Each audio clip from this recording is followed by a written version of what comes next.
Bonjour, c'est Gilles sur boursicoté.com. Voici l'analyse technique des principaux indices mondiaux. Donc dans cette vidéo, nous allons comparer un petit peu les phases de consolidation que nous avons ici, qui est visible sur le CAC 40, et la comparer avec d'autres indices, les principaux indices mondiaux, pour voir un petit peu quelles sont les disparités qu'il y a entre ces évolutions, avec notamment des différences entre les indices européens et les indices américains.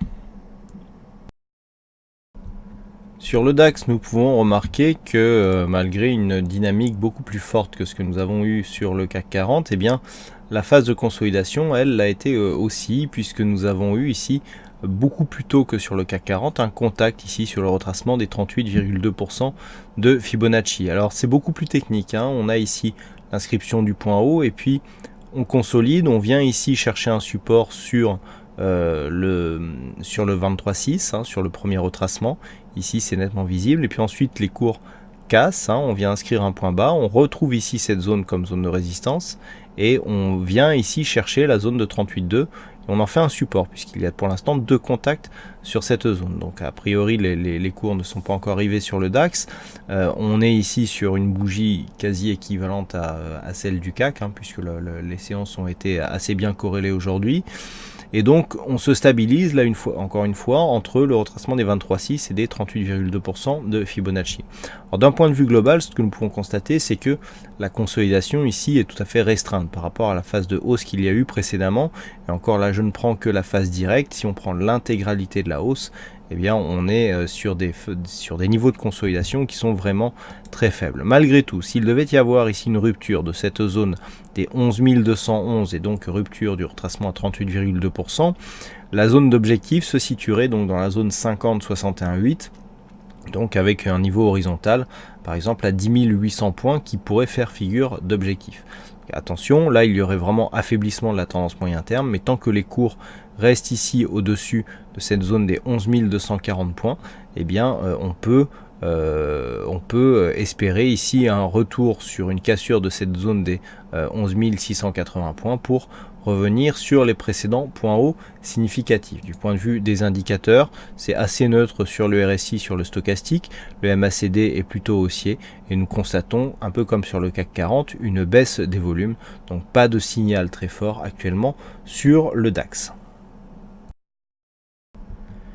Sur le FTSE, la tendance est beaucoup plus neutre, hein. Depuis que nous avons cassé ici cette zone des 6875, on n'a pas vraiment eu de phase de consolidation, c'est-à-dire que les cours ici, alors déjà la phase de hausse était un peu moins marquée, et surtout les cours ont beaucoup moins baissé. Et surtout, chose importante, on préserve cette semaine, hein, la zone des 6875, puisque avec les bougies que nous avons eues, donc, eh bien, on voit que cette zone, pour une fois, n'a pas été attaquée.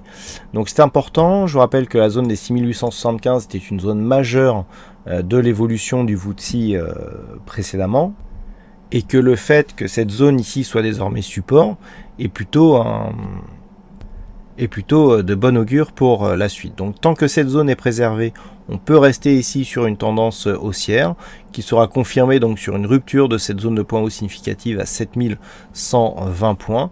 Mais pour l'instant, effectivement, on retrouve la phase de stabilisation que nous avons détectée sur les indices allemands et français. Du point de vue des indicateurs, c'est neutre aussi ici sur le RSI, idem sur le stochastique, et le MACD a une légère petite dynamique haussière ici, bon, mais qui est relativement faible. Toujours pas de volume sur le FTSE. Donc ce que l'on peut retenir, c'est que eh bien, tout simplement on a une phase de stabilisation avec une zone ici entre 6875 et 7065 points. Le fait de casser cette zone des 7065 points devrait nous aider à marquer de nouveaux plus hauts significatifs.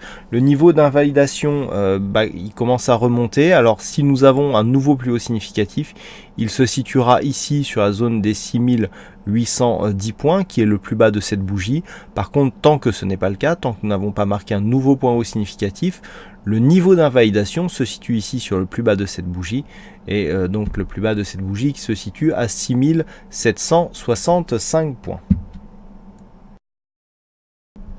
Sur le S&P 500, par contre, nous sommes plutôt sur une poursuite du mouvement haussier, puisque, alors on ne le voit pas sur le graphe du jour, mais on est venu casser ici sur le contrat futur le précédent point haut significatif. Donc on a ici la confirmation de la poursuite du mouvement haussier. Donc lorsque l'on regarde ici d'un point de vue global, on avait ici une zone de range moyen long terme qui était bien définie ici entre ces deux lignes, cette ligne-ci et celle-là. Et puis on était monté ici sur ce trend secondaire beaucoup plus étroit et donc qui nous donnait un peu plus de dynamique. Le fait que les cours ici aient été traversés et reviennent sur la base de ce support, donc le support le précédent qui configure donc la tendance moyen long terme, que les cours reviennent et que l'on ait une validation ici de cette zone de support et encore cette semaine est assez intéressant, car techniquement le fait que nous ayons une rupture ici cette semaine nous donne un signal de poursuite du mouvement haussier, alors que précédemment nous étions plutôt ici sur une phase de stabilisation avec tous ces points hauts qui étaient quasiment parallèles, qui ne donnaient pas de dynamique. Là, ce que l'on attend vraiment, c'est que on ait une phase de hausse et que les cours remontent rapidement. Alors bon, pour l'instant on a eu un plus haut et puis les cours sont plutôt revenus ici aux alentours des 2120 points. Si tel était le cas, eh bien on irait vers une confirmation donc d'un biais neutre. Malgré tout, ce que l'on voit, c'est que les points bas sont eux relativement haussiers, donc ça nous donne une structure qui ressemble à un triangle haussier qui normalement et statistiquement nous donne une sortie haussière, donc par rupture de cette zone de point haut. Donc tous les signaux convergent. Bon, après on n'est pas à l'abri d'une invalidation. Actuellement, au niveau de l'invalidation, ce qui est intéressant, c'est que ça sera la zone de support qui marquera ce niveau d'invalidation. Donc là, en cas de cassure, on pourra avoir une accélération puisque c'est un support qui est clairement identifié et qui pourrait donc être le déclencheur chez pas mal d'investisseurs pour accélérer un mouvement baissier. Donc le niveau ici sera donné en fonction de l'évolution de ce support oblique. Du point de vue des indicateurs, nous avons donc un RSI qui est neutre, idem pour le stochastique. Le MACD n'a quasiment plus de dynamique et c'est relativement équilibré ici du point de vue des volumes. Donc on attend ici une confirmation sur soit la poursuite du mouvement haussier, soit une invalidation avec la rupture de cette zone de support.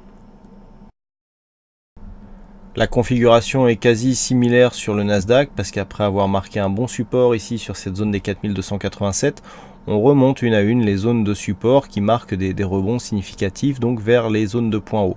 Zone de point haut qui est un peu plus floue, on a eu une attaque un peu plus marquée sur le Nasdaq qui a inscrit un nouveau plus haut et du coup sur la phase d'accélération du jour, eh bien on est loin ici d'avoir une rupture de cette précédente zone de point haut. Donc les cours actuellement se situent aux alentours des 4480 points, donc sur cette zone horizontale.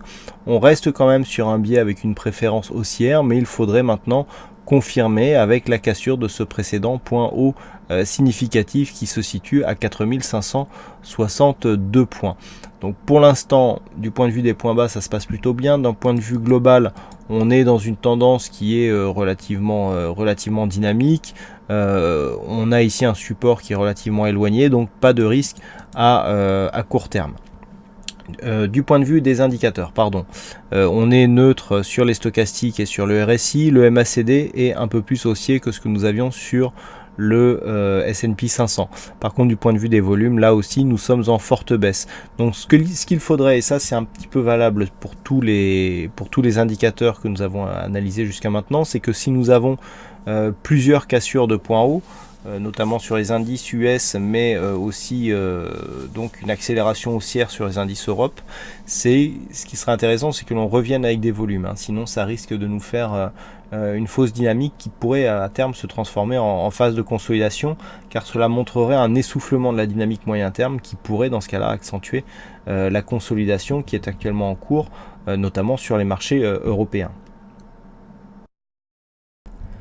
Et enfin sur le Nikkei, la semaine dernière, nous avions tracé ici des retracements de Fibonacci pour voir un petit peu quels seraient les points qui pourraient marquer la phase de consolidation.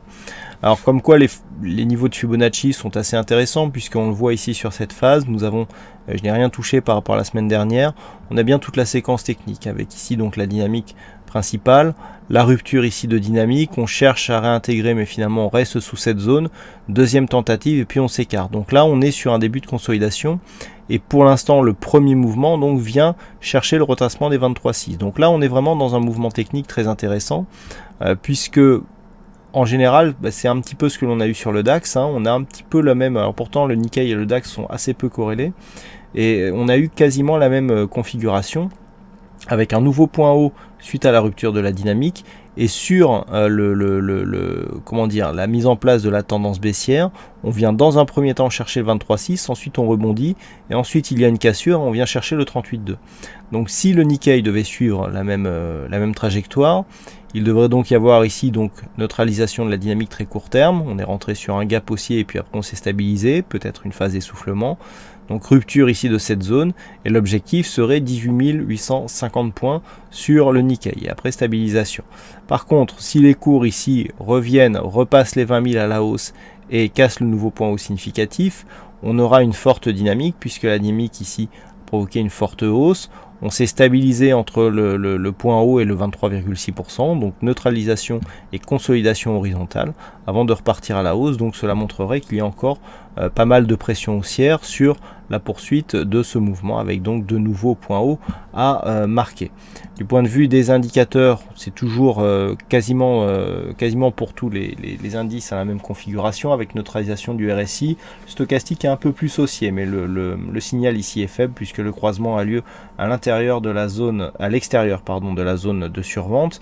Par contre, le MACD lui est un peu plus dynamique sur sa phase de reprise haussière, donc on le voit plutôt une orientation, bon, pas très dynamique, mais plutôt orientée à la hausse sur le Nikkei, et ce tant que on ne viendra pas casser ici avec force cette zone des 18 854 points, puisque même sur un retracement à 38,2%, la tendance devra être considérée comme une tendance dynamique. Voilà donc ce que nous pouvons dire sur cette analyse technique des principaux indices mondiaux. Je vous souhaite à toutes et à tous un bon week-end, bonne chance dans vos prochains trades, et on se retrouve donc dès la semaine prochaine pour d'autres analyses techniques sur le site boursicoté.com. Bon week-end à tous.